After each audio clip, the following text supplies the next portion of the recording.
Good evening and welcome. My name is Kay Autumn, and I'm a member of the League of Women Voters of Benton and Franklin counties.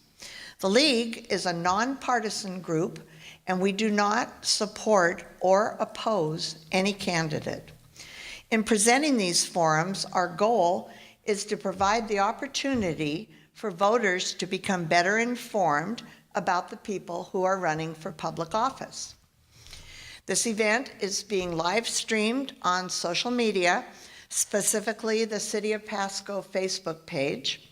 It's being recorded to be replayed on Pasco City Television, Channel 191, up until the election, and it will also be available for viewing on YouTube. So anybody you know who's not here, you can tell them how they should have been here, but they can still reap the benefits. Tonight we'll be hearing from the candidates who are seeking positions as legislative representatives for the state of Washington in the 9th and 16th districts. Unfortunately, in the 9th district races, only one of the two candidates in each of the races is participating tonight. It's our long-standing policy that when only one candidate is present, they may make a statement on their own behalf, but we cannot proceed to the formal question and answer portion for their race. We encourage the audience to find other opportunities to speak with them and ask them questions, perhaps during the break we have when they're done or at the end of the forum. Find out where they stand on the issues if they don't cover it in their statement. As for the candidates who were unable to be here, they were offered the opportunity to send in a written statement or have a representative here to read a statement. So first, we will address the 9th district races. Running for state representative position 1 in the 9th district are Mary Dye and Jen Goulet. Ms. Dye told us she could not attend, but she sent a statement to be read. And I have it right here. I thought I had it out. So I will read her statement, and then Ms. Goulet will give hers. Thank you so much for giving me this opportunity to participate in the Voters Forum. I apologize I cannot be with you in person and appreciate all you and the League of Women Voters do to inform people regarding the candidates running to represent us. I also appreciate the opportunity to send in a few remarks and would appreciate it if you would read this to folks who are able to attend. As your state representative, I am so grateful to all of you for giving me this opportunity to serve. My background is in agriculture. My third-generation husband and I have farmed together in Garfield County for 31 years. As a farmer, I am trained to seek opportunities to become more productive and more competitive by both saving on our supplies and production and creating innovative ways to do more with what we have. I take the same mindset to government. I believe we can do better, impose less on our citizens, and be more effective in the essential services that keep our state one of the best places to live and work. This past year, I was able to work with our Ports Association to pass legislation that allows a unique partnership between ports and the telecom industry. The benefit is that rural communities will soon have access to high-speed internet on fiber at prices comparable to those living in metropolitan areas. We are seeing fiber lines going in at La Crosse, Hay, and from Clarkston to Pasco. A terabyte line is now serving WSU from WSU Vancouver to Pullman. Communities in Skagit and Battleground are now accessing fiber at competitive prices.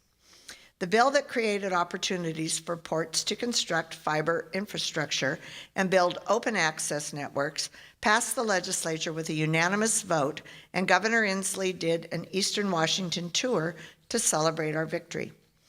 I believe as a legislator, I can enact policies that make it easier to build successful businesses, both large and small, if we have access to the infrastructure that keeps us competitive. That is why I champion keeping our taxes low, holding back on creating more regulatory requirements, and keeping the costs of energy stable and predictable. Giving you more opportunities to pursue your own path in life is better than letting politicians and bureaucrats predict and plan for you. This is what motivates me to pursue policies that give you access to the infrastructure and resources you need to be successful. I passed legislation that reduced the excessive contingency planning for trains carrying vegetable oil used in Central Washington's food processing industry. I supported the education funding reforms that allows fairness in funding to all of our state schools and gives all children equal access to high-quality education, regardless of their zip code. And I stand in firm opposition to any policy that increases the cost of energy, because our region needs affordable energy to remain successful in the global marketplace. Moving forward, I continue my work in securing the water supply for communities served by the Odessa sub-aquifer. I helped secure $15 million to begin construction of the first of many pipelines needed to replace deep well irrigation with water from Grand Coulee Dam. I am unable to be with you as I am on my 4th trip to Washington, D.C. to meet with leaders in the administration and Congress regarding the need to secure the municipal water for 22 towns and 200,000 people served by the Odessa.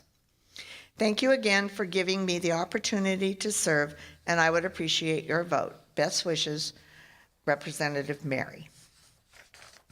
Okay, so next we will hear from her opponent, who is able to be with us tonight, Jen Goulet. All right. So yes, I am Jen Goulet. Thank you everyone for being here this evening.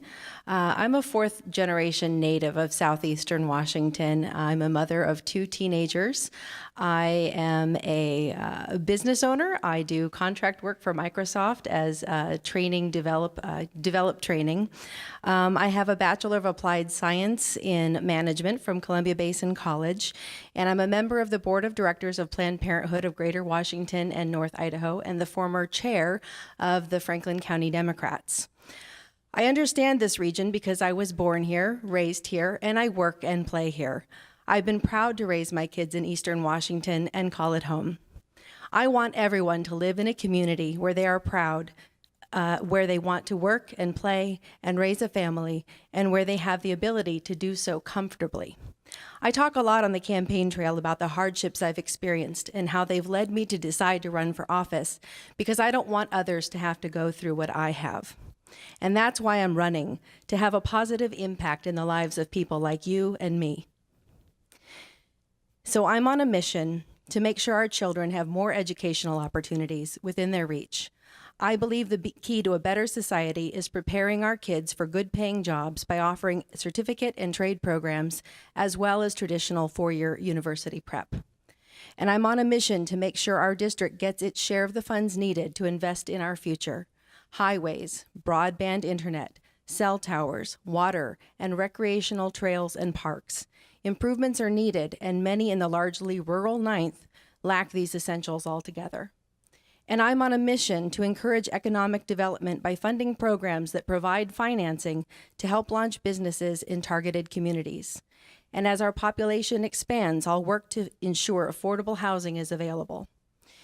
There are certain individuals that are doing everything in their power to dismantle the social safety nets that saved me when I was down on my luck, while simultaneously writing laws that wreak havoc on the economy and lead to unemployment, lack of health care, and financial crisis, the very things that lead to needing the social nets in the first place. And that is intolerable to me. I want to live in an America where no one gets kicked to the curb. So I will fight for living wages. I will fight for diverse educational opportunities that don't saddle our young people with debt.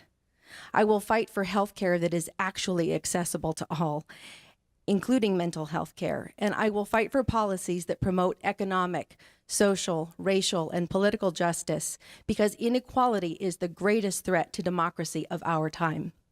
and I will fight for a better future for your kids as hard as I fight for my own kids. I'm not opposed to rich people, but I'm tired of rich people buying off politicians who write the laws that favor them. I won't be bought, and I want to be elected to represent you too. If you're ready for change, if you're ready for a justice-seeking and rational elected representative with integrity and compassion, please vote to send me, Jen Goulet, to Olympia. Thank you. Thank you. I would now introduce Matt Sutherland. His opponent is Joe Schmick, who told us he wasn't able to come, and when I offered him the opportunity to send a statement, I did not hear from him. So, Matt, if you would please make a statement on your behalf. Good evening, folks. My name is Matt Sutherland. I'm running for State House in the 9th Legislative District. I joined the Army when I was 17 and had a secret security clearance at the age of 18. I was the youngest non-commissioned officer in my unit by the age of 20 and went on a humanitarian aid mission in El Salvador, where we built clinics and schools with our own hands. This is an awesome experience, not only because I got to put my hands in the dirt instead of my face, which is usually what you do in the Army, but we got to actually learn a lot about leadership during that time. I had an Air Force captain who taught me a lot about leadership, organizing with military personnel, and also with the folks that were native there. And what I learned there was that he pushed me on to becoming an officer in the National Guard. And so I transferred to the National Guard and was the youngest and only candidate from Eastern Washington to become a second lieutenant in the National Guard this year. And between all of that, I've also been the vice chair of the Planning Commission in Whitman County. I'm on the Board of Adjustment, the Pullman Police Advisory Committee. I was on the Board of Directors of a charity.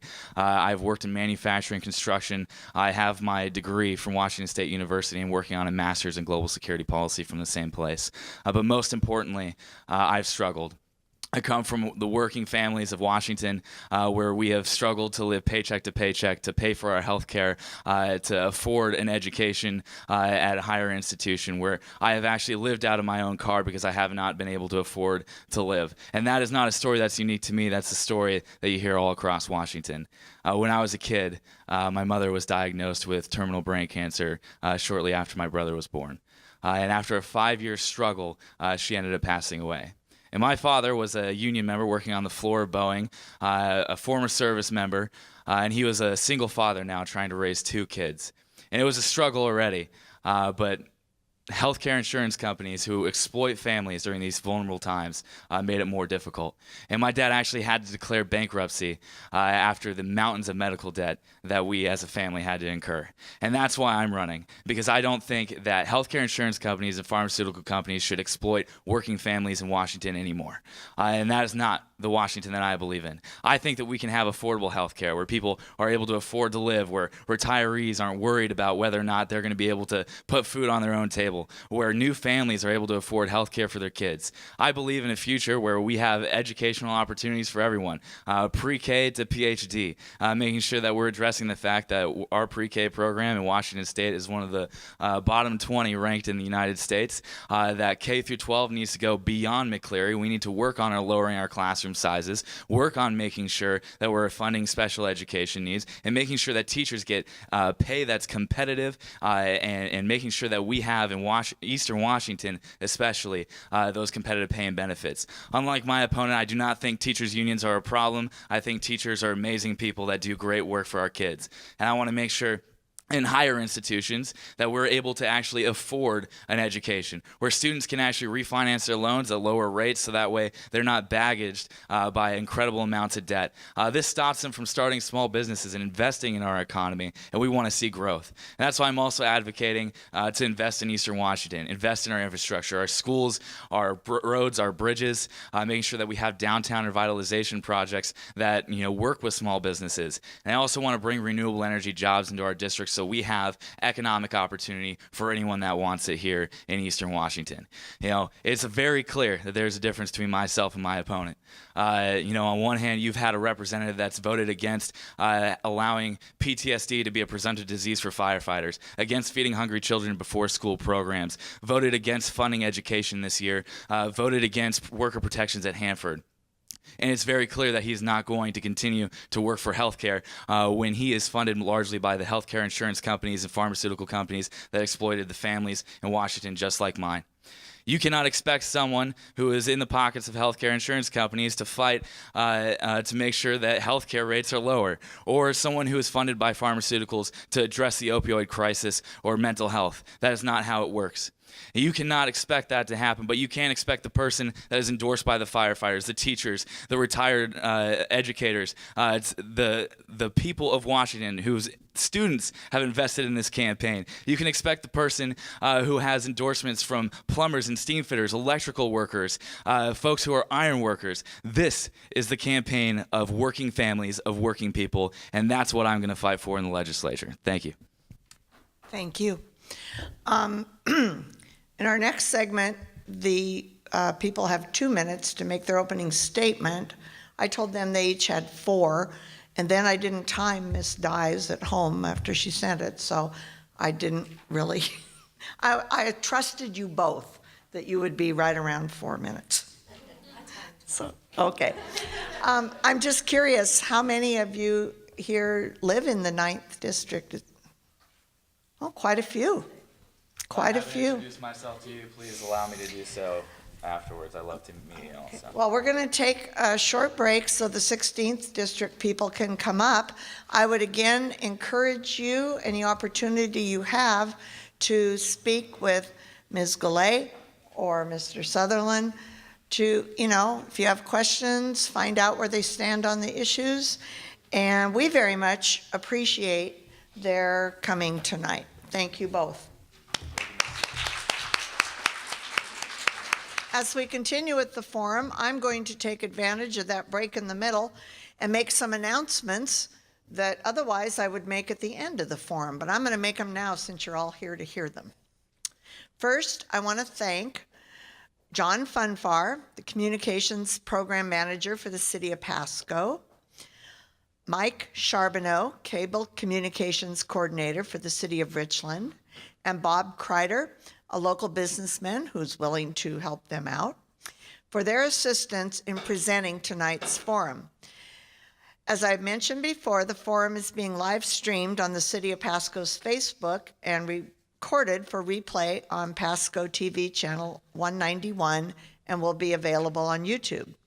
For many years, these gentlemen have donated their time and expertise so that a wider audience of voters can benefit from these forums. And we really appreciate the working relationship we have with them, and I'd like to give them a hand.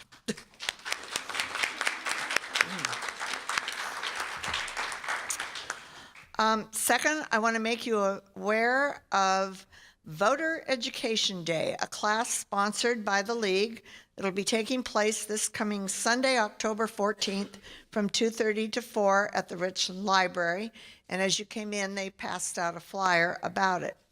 Purpose of this is to learn where to find information on candidates and initiatives and other voting-related issues, such as how to follow the money trail to find out who funds the candidates and the ballot measures.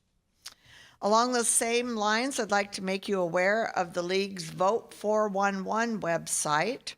There are bookmarks like so on the back table, tells you exactly how to get on it. And again, it's a user-friendly resource to inform voters about candidates and where they stand on the issues. I also want to point out that it's not too late to register to vote in the November 6th election. If you are a new voter, you may go in person to the auditor's office up until October 29th. I'm going to guess most of you are registered voters since you're here.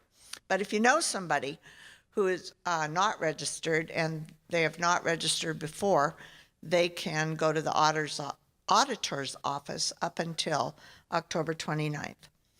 And last, I would like to invite you to come back here next Wednesday, October 17th, when we will have a forum featuring the Franklin County races for Commissioner, Clerk, Auditor, and Coroner.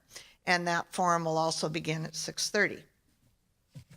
So, moving on with the 16th Legislative District races. We'll be using the following format. Each candidate may make a 2-minute opening statement. We'll then move to a question and answer period with a 1.5-minute time limit on responses.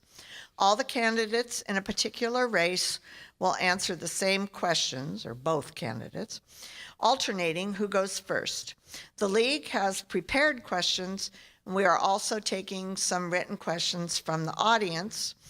And you've all seen there's cards. If you want to write your question, hold it up, somebody will bring it forward. Be sure to mark if your question is for a particular race.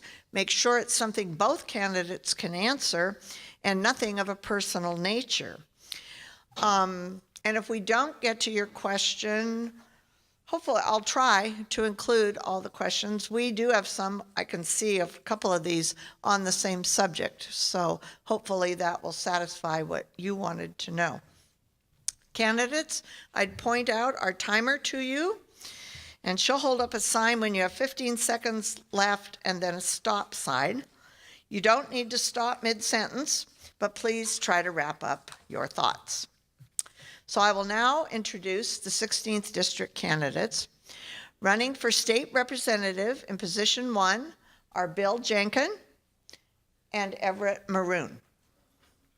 Running for state representative position 2 are Skylar Rude and Rebecca Francic. And I know everybody's kind of out of order, but I've got it down here. So just when I say your name, you'll know it's your turn. So the candidates will be addressed by the order in which they filed to run for this office. So we're going to begin with our opening statements for position 1. And Mr. Jenkin, would you please go first? You have 2 minutes. Yes, thank you very much. I want to thank all of you for being here to become educated on the 16th and the 9th District. Thank you, and thank you so much from the League of Women Voters for putting this on. I have 3 priorities in life. Number 1 is God, number 2 is family, and number 3 is community. This is fulfilling my community aspect. As far as family, I've got a very liberal wife. I've got a daughter, 2 stepsons, and 3 grandkids. And I've got a business degree in business management from the University of Redlands. I own several businesses. I have a winery. Also am currently a financial advisor that will be retiring in February because it's just impossible to take care of people's money from Olympia. Also several tasting rooms and some commercial property in downtown Prosser, trying to make downtown Prosser a tourist attraction, a destination. I've been school board president, just finished being Rotary District Governor for District 5060 in July. Presently on the People for People Board, we administer the 211 program as well as Meals on Wheels and just a whole lot of things that are good for all of us. And was able to put together a fantastic team to bring the Boys and Girls Club to Prosser, and that made a huge difference as far as fighting gangs and that type of thing, potential gangs that could have been lurking. Also was chamber president for 2 years. I'm a team builder. That's how I've always worked and always will. In the House, really feel good that was put on committees. Commerce and Gaming, Business and Financial Service, and Community Development and Tribal Affairs. When I get a bill, what I look for is tax implications, regulations, and property rights. Thank you. Thank you. Mr. Maroon? Well, I want to thank you all for coming tonight. I did walk in and saw those punching bags over there, and I thought, is this going to be like an American Gladiator thing? Because I don't know about that. But I've been talking for 5 months now about voter engagement and re-energizing our civic attachment to our governments, using our political power across the political spectrum. So I'm really excited to see you all tonight, and I want to thank the League of Women Voters for putting this together. So I appreciate, I know there's a lot of coordination behind these events, but when you do it well, it looks seamless, so you never really know how much work folks have put into these. But it really matters. especially for down ballot races like ours. We don't get any polling and we don't get a lot of media attention, so these are some of our only avenues for reaching out and talking to people about what we're about. So I decided to run for this office because I work in public health. I've worked in public health in Walla Walla since 2010. Before that, I was a program analyst for Social Security at their headquarters in Baltimore. Before that, I did program analysis and policy work for a variety of federal agencies. So I've got about 20 years under my belt in very nerdy data analysis, program analysis, and program assessment. And the whole point of telling you that is because I hate government waste. And I know, ooh, this is coming from a Democrat. I don't like taxes any more than anybody else does. And I really don't like it at the state level when we pay our taxes and we don't get the investment back to our part of the state. So time and again, in public health, I see that we're not really eligible to bid for many programs, 15 seconds already, because we don't meet the criteria. That to me is a misuse of state funds. That's one of the main reasons I wanted to get involved, because I'm working on the opioid crisis and the strategy for our region. We need more investment. That's why I'm here. Thank you. Thank you. And now we'll move to opening statements for position 2, and we'll start with you, Mr. Rood. Thank you. Thank you to all of you for being here and the League of Women Voters for hosting. I appreciate the opportunity. Just to give you a short background on me, and if I have time, I'll get into some of my legislative priorities. I have about 10 years of private sector experience. 5 of that was in the insurance business. I was a property and casualty insurance agent.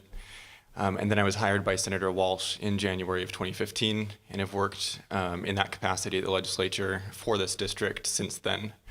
I feel like that's a unique experience that I bring to this position, to understand the complexities of the legislative process and to have the opportunity to build those relationships is really critical to be effective in Olympia.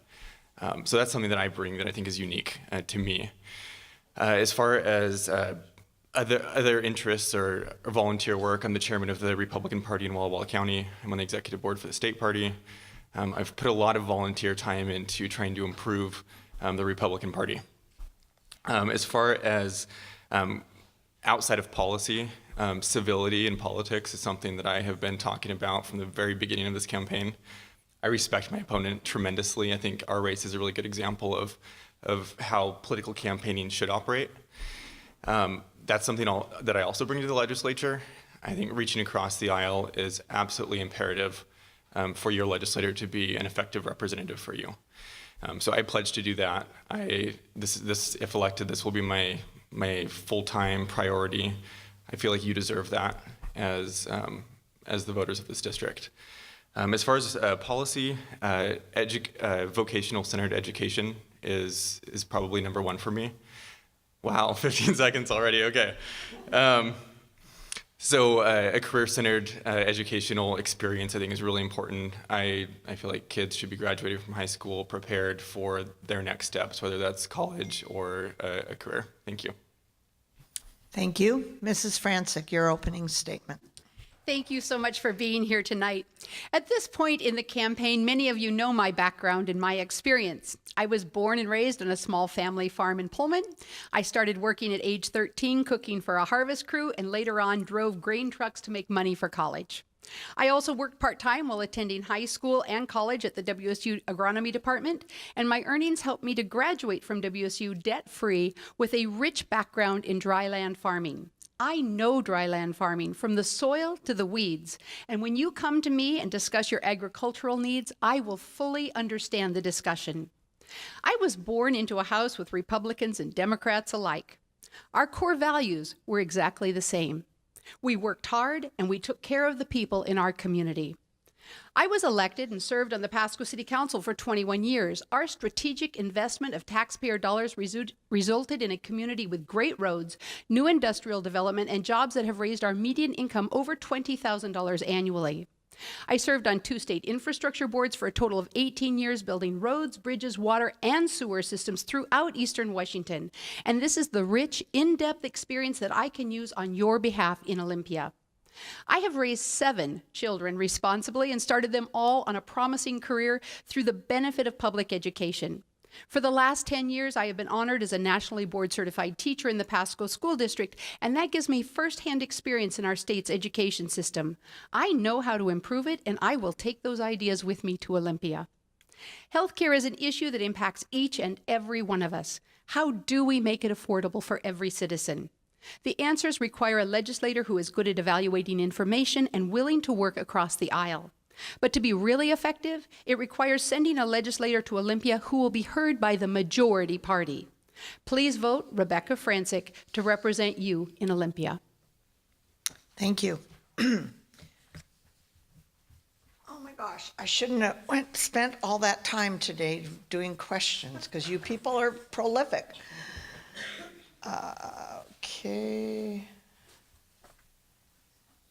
Okay. First question I'm going to ask of all 4. We're going to begin with Mr. Jenkins, and then Mr. Maroon, Mr. Rood, Mrs. Francic. And it is this. The partisanship of national politics seems to have colored much of our day-to-day interactions.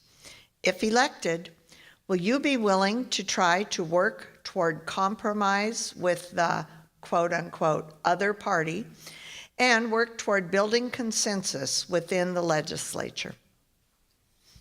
And how long do we have? A minute and a half? Just a minute and a half. Okay. Sorry. Well, here's how it works in the House. It's a little bit different than it is in the other Washington. The way it works in the House is right now we're 50 Democrats, 48 Republicans. So if you want to get something done and you're a Republican, you've got to work with the other side. And we did that a lot the first year. Last year, not as much because the Republicans lost the Senate.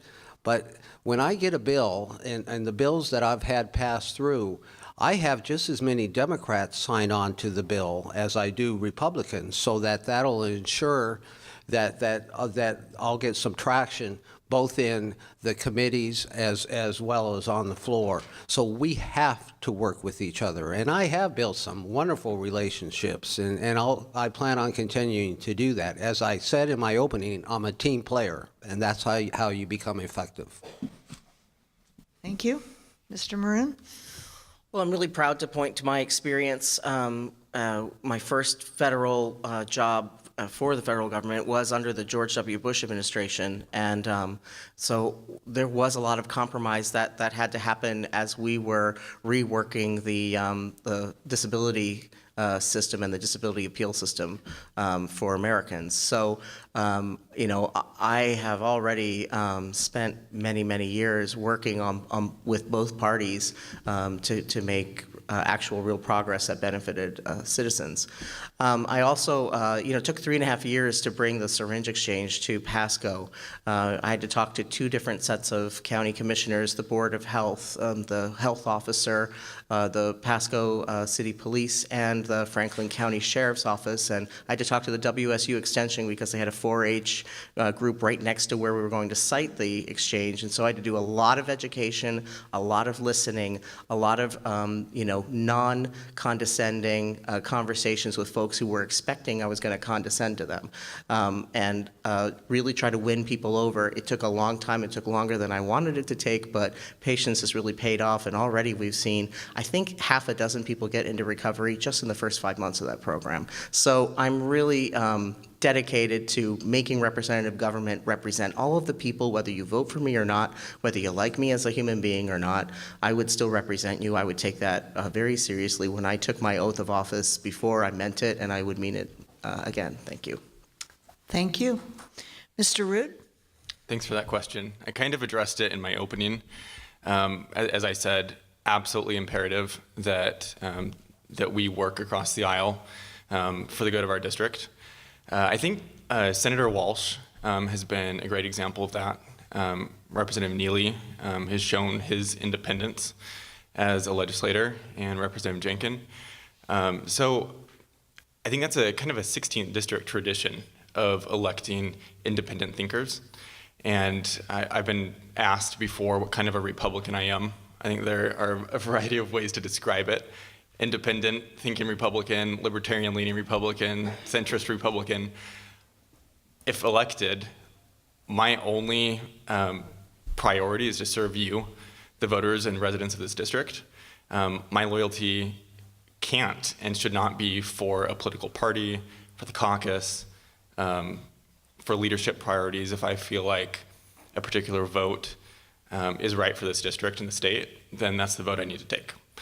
So I can pledge that to you. I've demonstrated that even within the Republican Party. I mentioned I'm on the executive board for the state party. I've been the lone no vote on resolutions that come before the state party, and I know I'm the lone no vote, but it's important to have those sometimes tough conversations with folks and let them know where you stand, and I think there's respect for that on both sides of the aisle. I think you'll find a lot of these policy interests, we overlap quite a bit. My time's up. Thanks. Thank you. Mrs. Franczyk? Well, I have 21 years of experience working in a nonpartisan environment on the Pasco City Council, so you can look at hours and hours of tape and see how it is that I do work with people who have different points of view than myself. Just because city councils are nonpartisan doesn't mean that we don't have different ideologies. So the things that I've learned from that are, you use data. What are you trying to achieve? What is legal? And what do you have to do to get there? If you can set those parameters and set your focus, you get rid of a lot of the acrimony that goes along sometimes with politics, and also to always listen to the other side. If I am chosen to represent you in Olympia, I will be in the majority party. But I will listen to the minority party because I only know what I know. And what I have found in the political world is oftentimes when you listen to people with a different point of view or a different experience, you can enrich the process and you can come to better decisions because you hear things that maybe you didn't know that inform your decision. So I think I have a great track record of already working in a bipartisan manner, and I would pledge to you that if you send me to Olympia, I will continue that tradition. Thank you. Okay, moving on. Mr. Maroon, you're going to go first on this, and then Mr. Jenkins, and then I'll ask you to a different question. So, many school districts in Washington saw teacher strikes at the beginning of the school year. Many districts also saw significant increases in teacher salaries. Do you think funding for such increases can be maintained? Why or why not?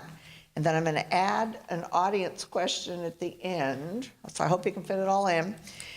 What are your thoughts about bilingual education? Can I answer that one first? Sure. Okay. I have a 7-year-old who's in his second year of a dual immersion program at Edison School in Walla Walla, so I think it's awesome. So regarding McCleary, none of these big issues are simple. I thought that it was a balance between the state not wanting to tell every school district this is what the compensation is going to look like, but it also took a lot of time and energy away from getting ready for the school year for each and every teachers group to have to do their collective bargaining. So I think that we are going to see some issues now with folks who maybe they've been teaching in Pasco and Kennewick's only a 10-minute drive away, and Kennewick teachers are going to be paying more, and so you're going to have some folks that are looking to move. It's going to create some chaos in the short term. Walla Walla is one of those school districts where we're going to be having a shortfall that we have to deal with because our levies aren't going to bring in the same amount of money. I think it's $2 million less.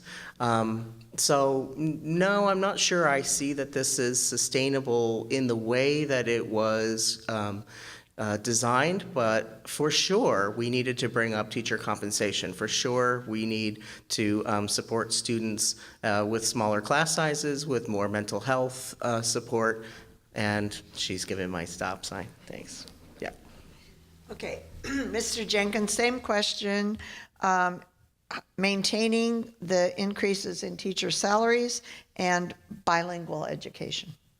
Okay, thank you very much. That's a great question because last couple of years there have been some bills that have come through. One of them was McCleary, which I voted for.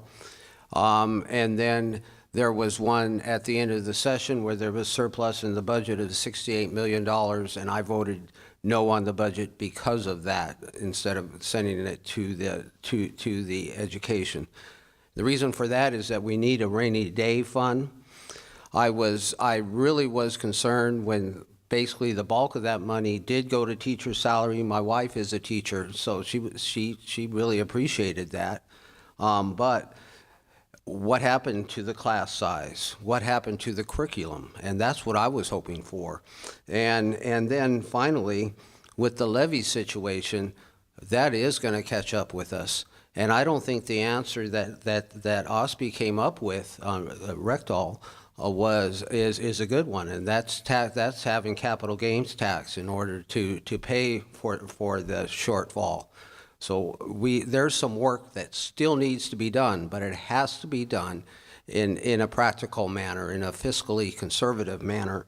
As far as bilingual education, I think the more languages that a student can learn, the better, but English has to be the #1 language.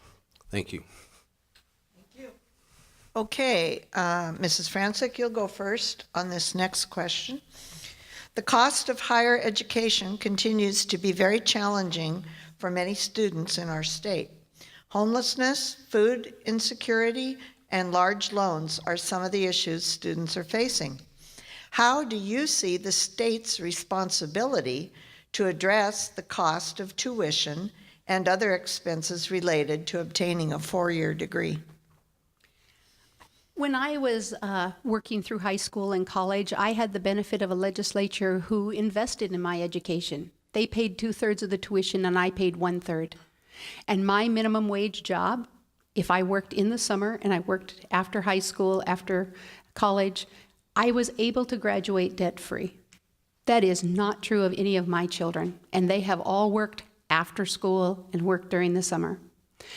That is because the legislature has slowly pulled back on their contribution to higher education. And therefore, students are paying 2/3 of what the tuition costs, and the public pays 1/3. So here's what's happening. Our largest corporations on the west side are saying, we don't have enough employees to hire in our industries. And these are very well-paying, high productivity industries, and so they're asking for visas overseas so that they can bring people in from other countries. They're asking for people to come in from outside the state. I don't know about you, but I want my children and my grandchildren to be trained for those jobs in this state. So there are a couple of ways we can do that, and it will take more money. We are now paying less in taxes than we were in 1995, so maybe we ought to look at putting some of that money back into education, and maybe we ask some of those businesses who have tax breaks to relinquish those tax breaks and fund higher education so that we can invest in our community. We know it's the best way to build wealth in our state. Thank you. Thank you. Same question, Mr. Rood. Thank you. Really great question. A couple thoughts that I was just writing down. I mentioned the vocational education in high school, and I think it's important to acknowledge that there are a variety of pathways to successful career that will pay well. So apprenticeships, certificate programs, there are alternatives, on-the-job training. I'm actually enrolled in a business management program right now at Western Governors University. It's all online. It works well with my schedule. I'm on break right now because I'm campaigning, but it's very cost effective. I don't have a lot of the additional costs that a student would have living on campus. I've heard one complaint that freshman students are required to live on campus and pay for those housing costs, and it's not optional. That's a concern for me. At that point, I feel like if a student is enrolled in college, they need to be treated somewhat like an adult at that point. And if they have worked out their finances and it works better to live off campus, then great. If they want to work and be enrolled in an online program, like I've been doing over the last couple of years, that's also an option. Lastly, I have probably 10 seconds. When students are obtaining loans, it's important that the program that they're enrolled in is one that can be anticipated to lead to a high-paying job, not just any random program that's going to accrue debt. Thanks. Okay, thank you. Next question is for position 1, and Mr. Jenkin, you'll go first. Initiative 1634 prohibits local governments from enacting taxes on groceries. Do you support or oppose this initiative? Why or why not? I oppose. I don't think Seattle should be out here on the east side. We have enough taxes as there are, and there's enough imposition put on all of us. Life isn't easy, and we have to work hard, and that's what we're doing. That's how you get ahead. But we can't keep having government, whether it be local, state, or federal, get in our way. And that's what's happening here. We have to put a stop on this. I just hope that this doesn't pass. Thank you. Mr. Maroon? I oppose this initiative. I sit on my county's community health board on its finance committee, and I'm one of the reviewers on the 0.1% funding set aside that we have on our sales tax in Walla Walla County that funds mental health, developmental disability, and chemical dependency support. And commissioners need some leeway to be able to, I mean, nobody likes taxes, but they need something in their toolkit, as many tools as they can have to be able to respond to needs that occur in their own communities. I don't like the state saying, no, you can't do this, you can't pass these taxes anymore, we're going to control your lives over there. And I really don't like, every time the grocery industry comes in with $13 million support for an initiative or $16 million support for an initiative, it screws with our revenues. They took away our alcohol sales. We've never replaced those revenues. We're doing it a little bit with cannabis sales, but yay. But that's just not, it's not a good plan to me. I think I want more local control. Thanks. Thank you. Okay, Mr. Rood, you'll go first on this one. Here it is. Initiative 1631 establishes a carbon fee, and it also funds environmental programs. Are you in favor of or against this initiative? Why or why not?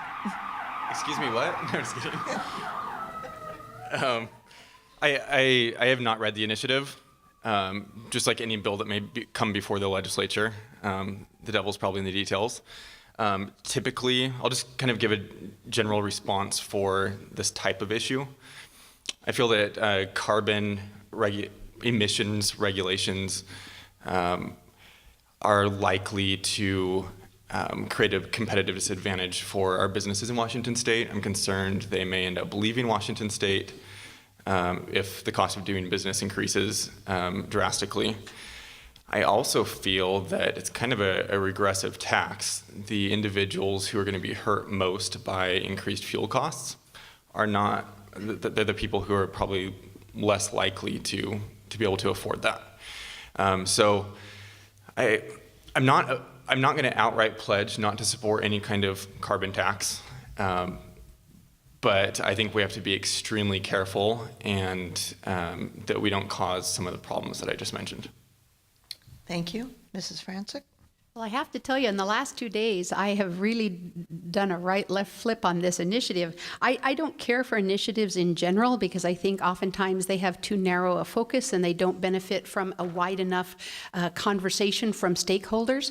But isn't it sad that people get to the point where they're so frustrated with their legislature not taking action that they feel their only option is to go through the initiative process? So that being said, I think Mr. Root alluded to this. Who's going to pay for it? Who's exempted, and what is going to be the benefit? What I was most interested in is ExxonMobil Corporation just announced this morning that they are going to support a carbon tax.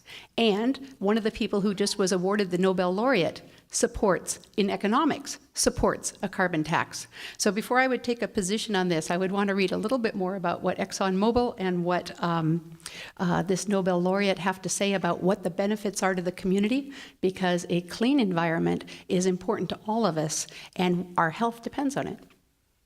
Thank you. Okay, I'm going to combine two audience questions here for all four of you to answer these. They're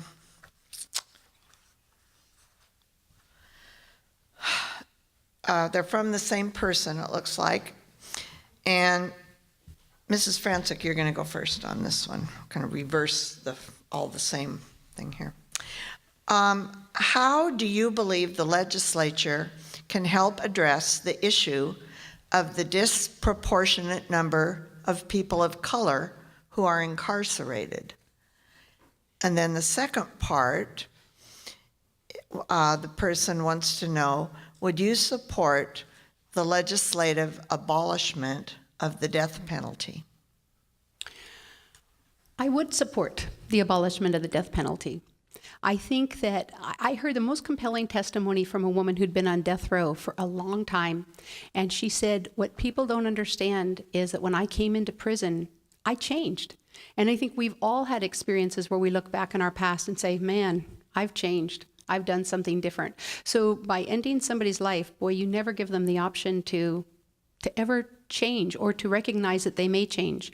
We also have a lot of very young people in prison, and we know that their brains are not fully developed when they go in. And so to just throw them away or put them on death row without actually giving them an opportunity for rehabilitation and a different type of life is very short-sighted and not in line with my values on how much I think life matters.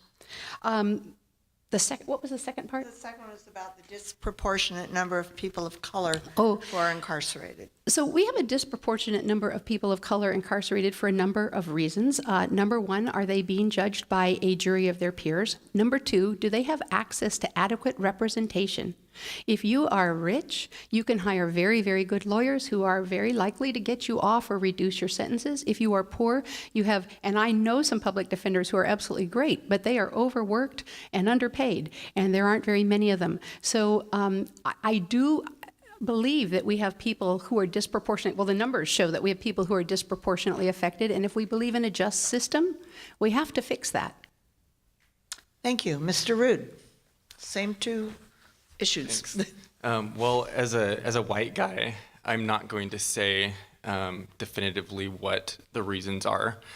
I suspect there are economic factors involved, issues of poverty, where those come from, if there are racial reasons that are leading to poverty, which may be contributing to crime, issues of that nature. I don't know. I think that a justice system that treats every single person equally before the law is extremely important. And I'm interested in keeping people out of prison in general. But as far as I'll move on to the death penalty question, because I know that came up last session and will likely come up again. I think it's important to acknowledge that some people do deserve death. That's how I feel about it. Even for crimes that don't necessarily lead to a death. I think forcible rape, for example, is that bad that the person probably deserves to be executed for it. That said, I know that in the past, people have been wrongfully convicted, and to execute an innocent person is absolutely irreversible and a tragedy that I think is a really important component in this conversation. You'll probably hear about the cost savings. That's not an argument to me. I don't think any of this decision should be based on cost. It's a complicated issue, but I have to stop. Thanks. Thank you. Do you two want me to reread the questions? No. And Mr. Maroon will go first on this. Okay. I'm absolutely 100% against the death penalty. It is a form of tyranny. It is the state overreaching. It is a very sad state of affairs that we even entertain the notion that we should be able to have our government put somebody to death. So that's how I feel about that. And I've felt that way ever since I was a young kid in Catholic school. So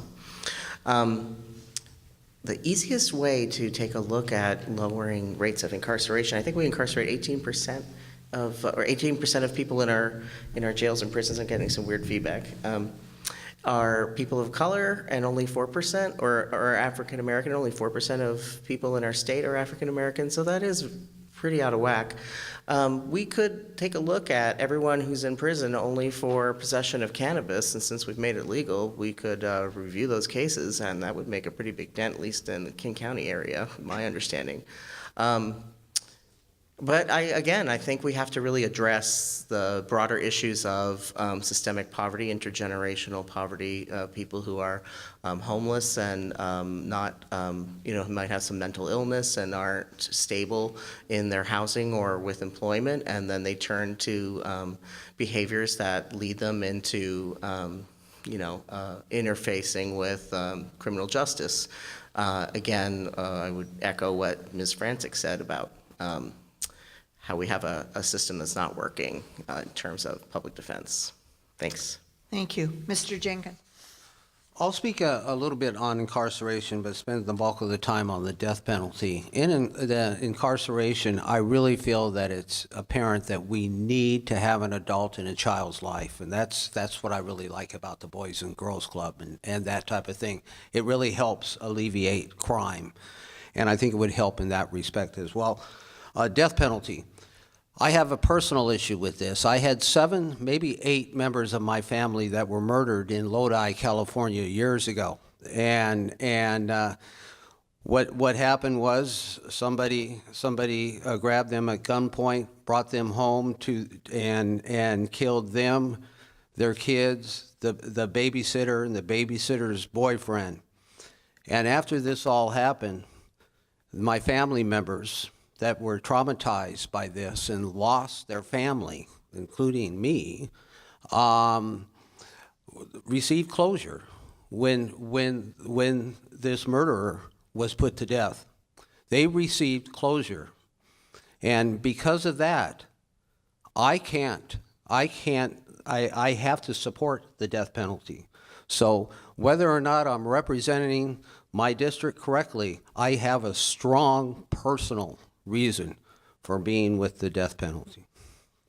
Thank you. This next question is from the audience. It says, and we're going to go to 2 and 2, and Mr. Jenkins, we'll go right back to you here. You'll be first. What are your thoughts about 2 important issues that face our state? Mental health care and state and local crime lab backlogs. And we're going to address first the crime lab backlogs. Here's the question. Okay, which backlog? Crime lab backlog? Yes, here's the question. The legalization of marijuana has contributed to a backlog of toxicology tests by the Washington State Patrol Laboratory because more DUI blood tests are being taken to check for THC. This is causing a slowdown in prosecutions and in the issuance of death certificates throughout the state. The legislature allocated money to hire more toxicologists, but that is a slow process and the problem continues. Is there legislation you would propose to address this problem? Well, I'm on that committee in the House, the Commerce and Gaming. I'm told that I may be ranking member next year. We'll see. But and that is legislation that was passed to help that, because we need to be able to have our crime labs be able to take care of everything that comes before them. It's not only for law enforcement; it's for the individual and society as a whole. It's a public safety issue. So yes, I would work on legislation to impose, or not impose, but to create law to do that. And whether it would come through the Public Safety Committee or Commerce and Gaming, we would see from at that point. But there needs to be a resolution to it. Thank you. Mr. Maroon? As a policy analyst / nerd, I would want to know why it's taken so long to hire these people. The legislature put money and intent into shifting the situation so we could be more efficient at getting through this backlog, and it hasn't happened. We had the same kind of issue at Social Security when it was taking us 4 years to get through a disability process for people. These people needed money way before 4 years. So this is one of those times when I think we need to look at what's going on and why aren't we making better progress. Absolutely, we should not have backlogs of any kind of processing at our crime labs. But we also probably need to talk to them, what's really holding them up. And are we putting in lab requests that we don't need? Would be another question I would want to look at. Thank you. Okay. This is the mental health part, so I'm going to ask you a specific question, but feel free to include any other mental health thoughts you may have. Problems, let's see who's going to go first. Mr. Rood, you'll be first.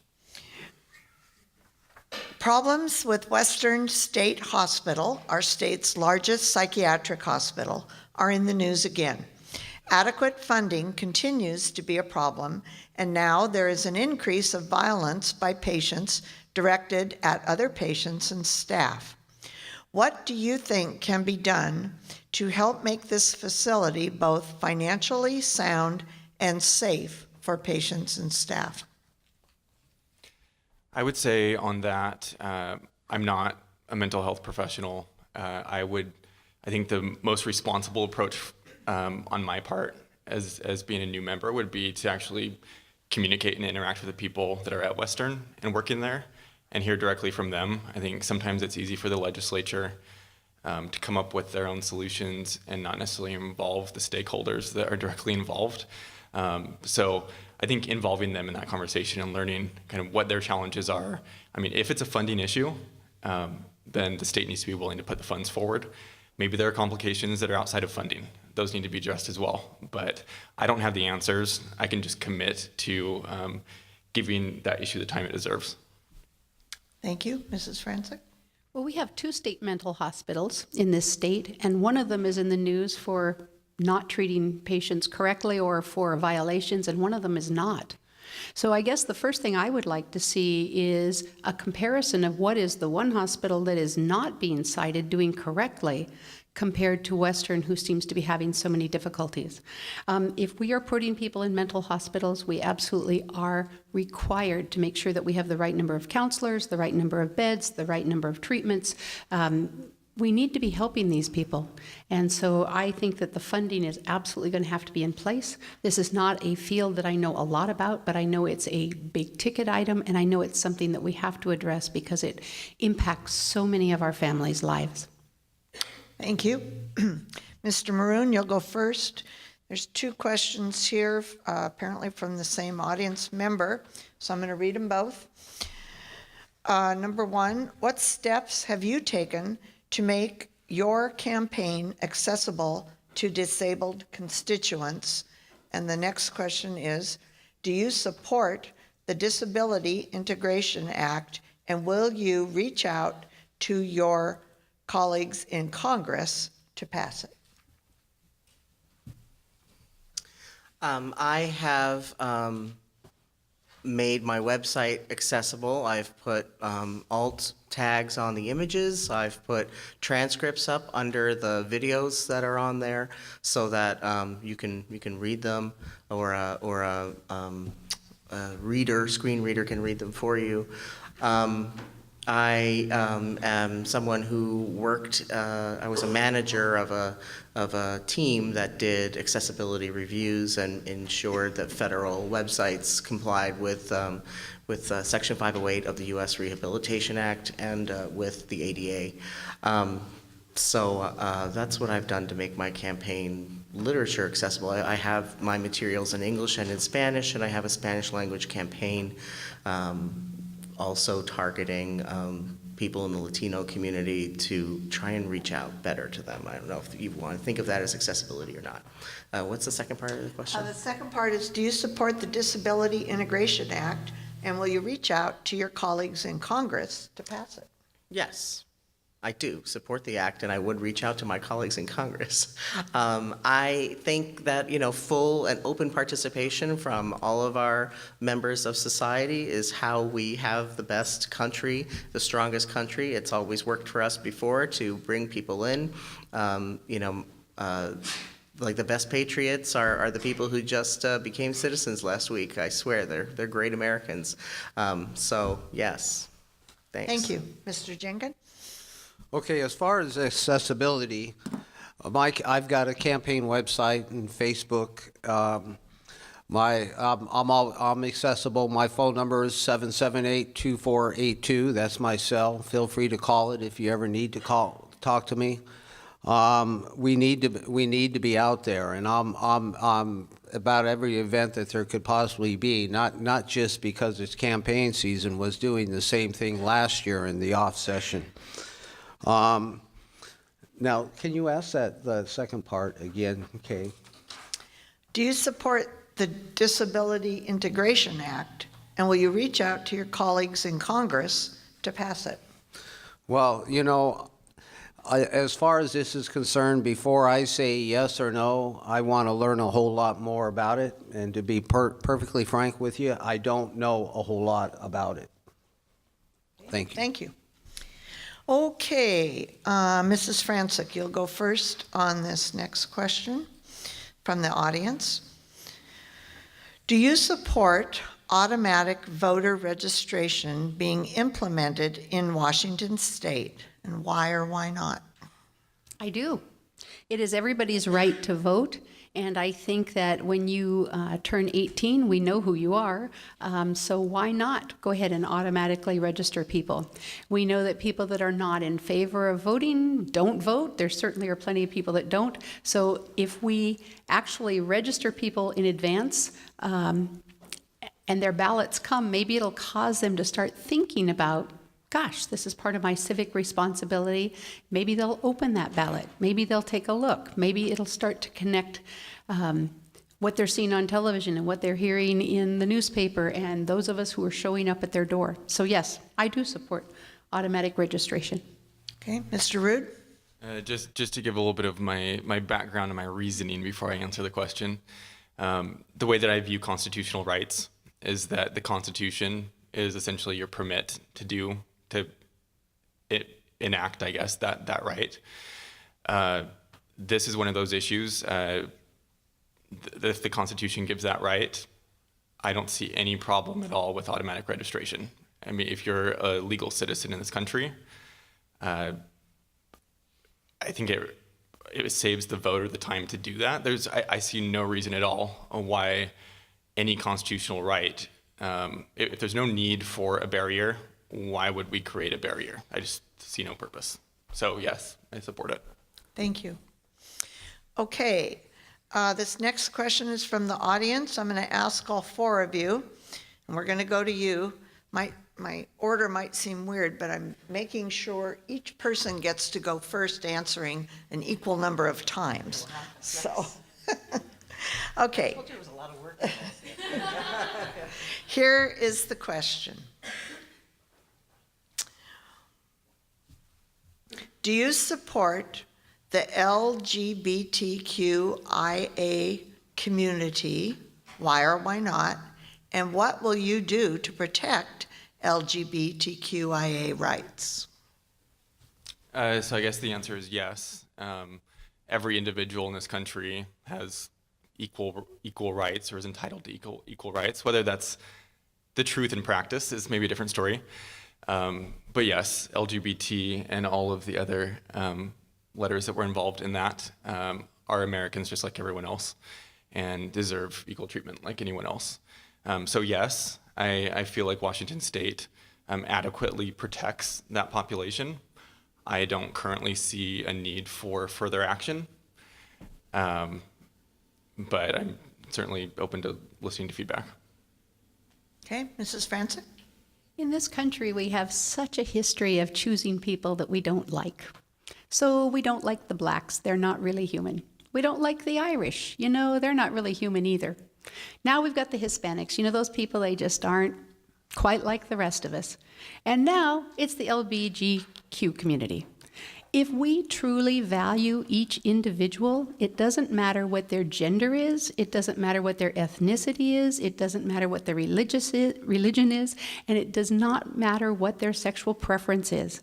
If we value individuals, we honor the rights of each person and support them and allow them to be the contributing member they can be to our society and allow them to grow into who they can be, the very best person. Thank you. Mr. Jenkins.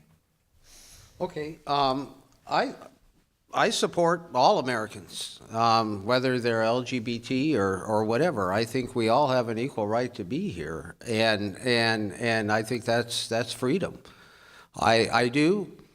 When I was on the school board, we had the issue with bathrooms, and that's a big issue as far as bathrooms are concerned there. So there has to be work done on that. I know that sometimes that can be a problem. But I support freedom. I support people's rights. Thank you. Mr. Maroon.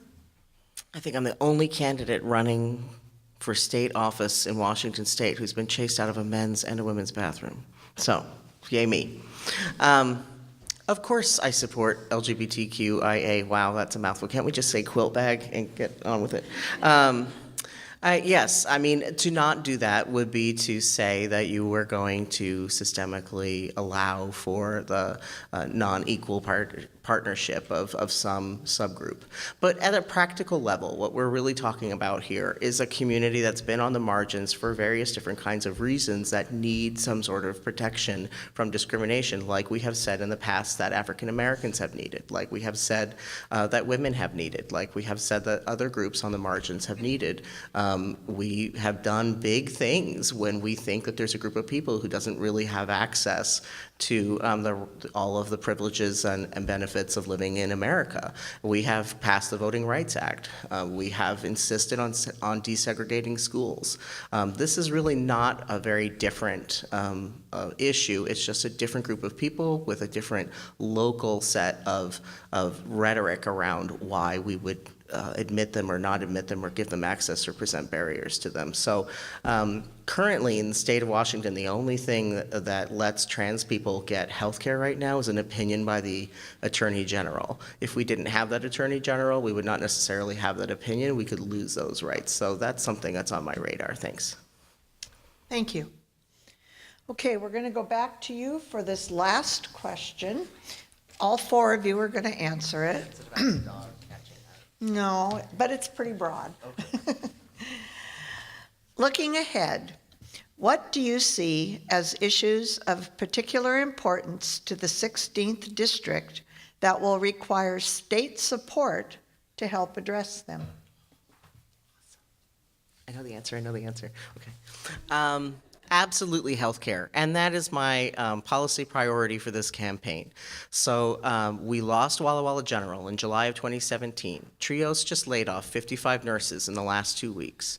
Lourdes is struggling with staying financially solvent. We're not getting enough support for our rural medical centers. It's not because the centers aren't being run well, it's because they're not being paid well enough for services, and there are too many underinsured and uninsured people who are coming into their programs or their services and coming through too many times. So this is related to the opioid crisis. This is related to our increasing problem with homelessness. This is related to a bunch of other things. It's not a simple question. We can rewrite some of the rules that we have for Medicaid. We can get more people on coverage. We would have to ask for some waivers from the federal government to make other kinds of rules changes, but I think there's like a lot of agreement, as I've talked to people who are in the House on both sides of the aisle, that we can make some very initial steps toward improving our systems so that we've got more support here in our district, and that is the number one thing that I want to go to Olympia for, to help address what's going on with healthcare, because it's not sustainable at the family level with people rationing insulin and other kinds of medications that they need. It's not supporting our doctors and our nurses and our health centers enough. Thank you. Thank you. Mr. Jenkins? Well, I would like to see the government stay out of our business. I would like to say, and the state included. However, the state, we do have a paramount responsibility, and that's education. We do have to make sure that we have the best education system that we can possibly have. So that is a priority, and it will continue to be. We do have some real issues, as we discussed earlier. In 2 years, it's going to be a tough go. There has to be something that can be brought up, and that issue is already being discussed. And I hope the one that I talked about capital gain idea will not be the one. We have some infrastructure needs, and that's also state responsibility. So we need to continue. I don't know how many of you drive from here to Walla Walla, but Highway 12 is getting close, and we need to continue that. We've got Phase 7 that's just getting going now, and Phase 8 that they're trying to acquire some property for the route. So there are a few things that the state can help us, and that in our district. I know that here in Pasco, there's going to be an off-ramp at Lewis Street from Highway 12, so we've got to continue on that. So hopefully these things will get funded, the things that are needed. But I would like to keep the state out of our business as much as possible and rely on the private sector. Thank you. Mrs. Franzik, looking ahead, what do you see as issues of particular importance to the 16th District that will require state support to help address them? Well, in the next 2 years, I think the three biggest ticket items are going to be infrastructure, education, and healthcare. Healthcare is not working. We have way too many people who do not have access and cannot afford access. Mental health is not working. We don't have enough practitioners. We have too many people that don't have access to services. So we've got to figure out how to make that work. And people who are getting raises are seeing most of their raise be taken up by rising healthcare costs. So that's something we're going to have to figure it out because it's not working right now. Education is going to be on the horizon. The legislature tried to fix our current problem of the McCleary decision. I think that there are going to be a bunch of shakeouts, and then we're going to see where the problems are. We're going to have to go back, and we're going to have to clean up some of the places where they didn't quite get it right. Unfortunately, the legislature rushed this in at the very last minute, and they didn't have a lot of stakeholders. So we're going to see where the problems are and need to make some corrections. And then the very last one, on the very front page of their publication this month, the Association of Washington Business called for $190 billion, let me repeat that, that's $190 billion in infrastructure in Washington State over the next 20 years. That is a big ticket item. It will sustain about 600,000 jobs, but what we need on the eastern side out of that is we need rural broadband. We need bridges that are being repaired and replaced. We need roads that are being repaired and replaced because we are the most trade-dependent state in the nation, and we move our products across the state. Thank you. Mr. Rood. The state constitution, after McCleary, a lot of people are familiar with a certain few lines of the state constitution, but it says that the state is responsible for providing, quote, ample provision for the education of all children within its borders, end quote. I'm concerned that the capital cost for school construction is left to school districts. So I would like to see a shift because I feel like it's the state's constitutional obligation. If there's not a school in existence, that's not ample provision in my view. Kids can't learn if they don't have a school to learn in.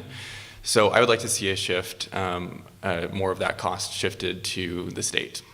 So I think that's where kind of the state intersects with our local jurisdiction.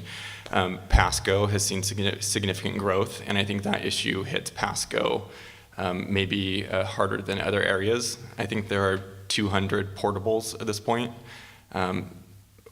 Pasco can't keep up, and I think it's the responsibility of the state to step in. That's my answer for that, and since I have a little bit of time, on the previous question, the LGBT question, I mentioned how independent I am as a person, and that was actually one of the issues. There was a resolution to endorse what I considered the anti-trans bathroom bill, and that was an example where I was the lone no vote on endorsing that initiative. Thanks. Thank you. Okay, I have two more questions from the audience, but I'm not going to ask them because I would have to ask four so that everybody had equal being first. These questions are on the experiences that have prepared you to be a state legislator, and one about sub-minimum wage. So if that was your question and you want to know how they feel, ask them afterwards. So we'll move to closing statements. Again, we'll go in the order we started with, and Mr. Jenkins, please go first. In a minute and a half, huh? 1 minute. 1 minute, I'll make Just it quick. wrap it up. Okay, you know, I'm very proud of the work that we've done in the 16th District. We've done it as a team, and what we've done is that we've fulfilled every request as far as capital budget within our district, and that's sort of a behind-the-scenes thing, something you don't see, but we fulfilled that, and we'll continue to do so because we are a good team. I put through legislation, and the legislation I put through reduced regulation, and that's what it's all about. If I don't do anything, that's fine, but if I can do something, then well, it's not fine if I don't do anything, but if I don't have a bill, the idea is to help other bills, and not create any more regulation than we have to. It's not a matter, it's not a race to get some bills. And also feel very good about the caucus showing me that there was some type of respect and some type of reward for the work that was done and being put on the tourism committee, which is huge for the state, as well as the census committee. Thank you. Mr. Maroon, your closing statement. I want to thank you all again for coming, and I appreciate getting to see folks and talk to voters. We've got 3 weeks left, I think, to a little bit more to the election day. I'm running really because I'm tired of our folks, our district being dismissed. We've got people who presume that they know what we think, and then we have folks on the west side who don't really spend enough energy making sure that the bills that they craft and the programs that they create are really applicable to our area. So I really want to, I have taken an agency from almost closure when I started in 2010 to a more than $500,000 a year corporation. We are now doing work all the way out to Stoughton County, all the way down to Pendleton, all the way out to Yakima, and throughout Franklin County. And that is because when I get a vision, I try to do my best homework, get all the people that I can around me to buy in and move forward, and that's what I would do as your legislature, and I would always listen to you. Thank you. Thank you. Mr. Rood. Thank you. Thank you, everyone, again for being here. I know that civility was mentioned multiple times. That's my commitment to you. I am a hard worker. I've had 2 jobs most of my life, working 55 to 60 hours. That's what I bring to this district. My legislative experience, I think, would be invaluable to this district. But I commit my time and my accessibility to you. I think that's absolutely critical for representative democracy, is that your legislators are accessible to you at all times. So those last couple of questions, feel free to email anybody who has additional questions, skylar@skylarrood.com. I'm happy to provide an answer back to you. Let's see. I'll just close with that. I appreciate your vote. I ask for your vote, and I would be honored by that. Thank you. Thank you. Mrs. Francis. In this closing minute, I would like to have a heart-to-heart talk with you. You know that many of the issues that we've discussed here tonight hit very close to home. Whether we are talking about educating our children, looking at adequate health care, or developing jobs in southeastern Washington, we all know that it takes a leader who will push these issues in the state legislature. We also know that experience counts. I have made the case to you that I am the most qualified candidate to represent you in Olympia. But qualifications and experience only count if your voice is heard in the legislature. Through my years of public service, I have represented the heart and soul of this region. I know how to collaborate with others, hold my ground, and say no when I have to. I'm running for the legislature because we need a representative from the majority party who will stand up for us in Eastern Washington and get things done. I won't stop fighting until Eastern Washington priorities are met, and the Democratic majority will listen to me. There's one other very important thing that I'm going to ask, and that is that you, your friends, and your family will all vote. Your voice matters. Please vote for Rebecca Francic. Thank you. Thank you. And let's thank all 4 of these candidates for participating. Before you leave, I want to be sure to point out and thank the Pasco Police Department for letting us use this facility. You should receive your ballot on or about October 20th. Must be returned by November 6th. If you're mailing it, may be a good idea to put it in the mail by November 1st or 2nd, since our mail now goes up to Spokane and back. So it would for sure then get here on time. Better idea might be to save the state the postage and drop your ballot off in a drop box. Please remind your friends and neighbors to vote. Thank you for attending, and I hope to see you all here next Wednesday. Good night.